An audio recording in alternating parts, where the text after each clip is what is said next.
जय जगन्नाथ। मु पद्मनाभ पाणिग्राही आमर सत्य नीतिवाणी कार्यक्रम को आपण मानक स्वागत जन। आज नीतिवाणी कार्यक्रम आम कष्ट कले कृष्ण मिलती ए विषय आम आलोचना करवा। जीवन में जी कष्ट सही से ही सफलता अर्जन कर। तेणुक आम ये कर्ममय जीवन रे किछि कर्म करने समय आम कष्ट सहिया पड़ो, धैर्य धारण करने को पड़ो, निष्ठार सहित कर्म को करने को पड़ो। कई जने थरे माटर कलश को पचारा, सतरे तू कलश किड़े भाग्यवान, कारण नारी मानकर महिला मानकर माँ मानकर मस्तक काखरे तू स्थान पाऊ।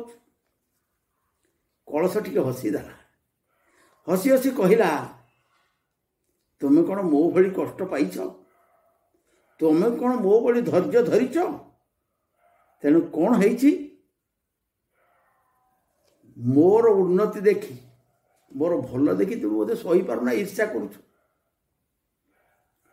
एणु कलश कहला, प्रथमे कुंभार मते हाणी हाणी आनी पानी पकई कादुओ कला, पादरे चकटिला, तापरे चक्र भ्रमं छेदन, चक्र घिरी घिरी घिरी घिरी बुलेला, तापरे सूतारे काटिदेला, टाण खरारे सुखैला, पुणी निआरे दहन करदेला। केते कष्ट मु सही, एते कष्ट सहिया पर मध्य जेते गाँ गाँ से बिकुला, से ग्राम्य स्त्री करज प्रहरण, गाँर स्त्री लोक माने ठोणा मारुथिले, सी मध्य अपमान सही। तेणु यही धैर्य धारण करवा, कष्ट सही अपमान सही मु आज मस्तक स्थान पाई। से भली आउ गोटे उदाहरण को जीवा। मंदिर मंदिर पहाच गोटे पत्थर पड़ी, से पत्थर उपर समस्ते नहीं चप्पल रखी दौरान, पानी ढला हो मैला तापर पड़ जा। मंदिर भितर गोटे पत्थर सुंदर भार मूर्ति गठन करा जाई, तांको पूजा करा जाउछि, पुष्प दिया जाउछि, अर्घ्य दिया जाउछि, विभिन्न प्रकार पूजा अर्चना करी तांको सम्मानित करा जाउछि। राति अध है पहाच पत्थर जाई पूजा पाउथिबा, दिय रूपे पूजा पाउथिबा पत्थर को पचारुछि,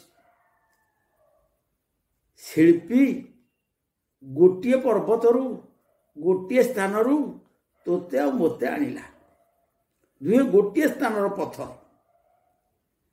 ताहले तू कहीं मंदिर भितर पूजा पाउछु, मु कहीं एते कष्ट पाऊ, मो पर कहीं लोक माने चप्पल रखुछ। हसी हसी मंदिर भितर पूजा पाउथिया पत्थरटी कहला, हम दि जन को जेतेबेले शिल्पी आनी पहुंचेला, लिहण मुगुर कष्ट को तू सही पारलु ना, तार माड़े तू खंड खंड ही भांगी गलु, जंत्रणार तू भांगी पड़ा हेतु तू आज पत्थर पहाच पत्थर ही तो पर चप्पल समते रखुच। मु बहु जंत्रणा सही, बहु कष्ट सही, मत कौन जंत्रणा हो नतला, मत हे जंत्रणा को सह करी मु धैर्य धरी मु आज पूजा पाउछि। से भली कष्ट करने हेतु मु आज पूजा पाई। से भली एकदा गोटे गोपी अन्य गोपी को कहला, अरे सखी ये बंशी आमर सपतली कहीं ना कला कानू मोहनकर अधर रे शोभा पाउछि, अधरामृत पान करुछि, सेथिपाई थरे गोटे गोपी बंशी को पचारा, ଆରେ ବଂଶୀ, ତୁ କେଉଁ ଜନ୍ମରେ କି ତପ କରିଥିଲୁ? ତୁ ମୋହନଙ୍କର ଅଧରାମୃତ ପାନ କରୁଛୁ। କଳାକାହ୍ନୁ ତୋତେ ଏତେ ଭଲ ପାଉଛନ୍ତି, ତାଙ୍କର ଏତେ ପ୍ରିୟ ହେଇଗଲୁ। ସେଇଠି ବଂଶୀ ମଧ୍ୟ ହସି ହସି କହିଥିଲା ଯେ, ହଁ ହଁ, ମୁଁ କ'ଣ କେତେ କଷ୍ଟ ସହିଛି ତୁମେ ଜାଣିପାରୁନା। ମୁଁ ଶୀତ, ବର୍ଷା, ଗ୍ରୀଷ୍ମ କେତେ ସହିଲି। ପୁନଶ୍ଚ ମୋତେ କ'ଣ କରାଗଲା? କଟାଗଲା। ମୋ ଶରୀରରେ 7ଟି ଛିଦ୍ର କରିଦିଆଗଲା। ମୋର ହୃଦୟକୁ ଶୂନ୍ୟ କରିଦିଆଗଲା। ମୋ ଅନ୍ତର ଭିତରେ କୌଣସି ଗଣ୍ଠି ରହିଲା ନାହିଁ। ତେଣୁ ଏତେ ତପ କରିଥିବାରୁ ଶ୍ୟାମ ସୁନ୍ଦରଙ୍କର ମୁଁ ଅତି ପ୍ରିୟ ହେଇଗଲି। ତାଙ୍କର ଅଧରାମୃତ ପାନ କଲି। ନ ଧରାମୃତ, ମୁଁ ଧରାରେ ରହିନି। ଭଗବାନଙ୍କର ଯେଉଁ କୋମଳ ଅଧର, ତାର ଅମୃତକୁ ମୁଁ ପାନ କଲି। ତେଣୁ ତୁମେ ଯଦି ସେଇଭଳି ହୃଦୟକୁ ନିର୍ମଳ କରିଦେବ, ଛନ୍ଦ କପଟ ବିହୀନ ହେଇଯିବ, ତାହେଲେ ତୁମେ ମଧ୍ୟ ସେଇଭଳି ଭଗବାନଙ୍କର ପ୍ରିୟ ହେଇଯିବ।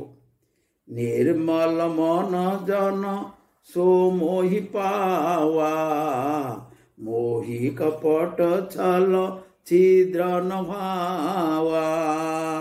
ତେଣୁ ସେ କଷ୍ଟ କଲେ କୃଷ୍ଣଙ୍କୁ ପାଇବ। ଆମର ଧୈର୍ଯ୍ୟ ନାହିଁ, ଆମର ସମୟ ଅଭାବ, ଆମେ କଷ୍ଟ ସହ୍ୟ କରିପାରୁନାହୁଁ। ତେଣୁ କଷ୍ଟ ସହ୍ୟ କରି ଶ୍ରଦ୍ଧା, ବିଶ୍ୱାସ ଏବଂ ଭରସା ରଖି ଭଗବାନଙ୍କୁ ଆମେ ଯଦି ଡାକିବା, ଆମେ ଭଗବତ କୃପା ପାଇପାରିବା। ଜୟ ଜଗନ୍ନାଥ।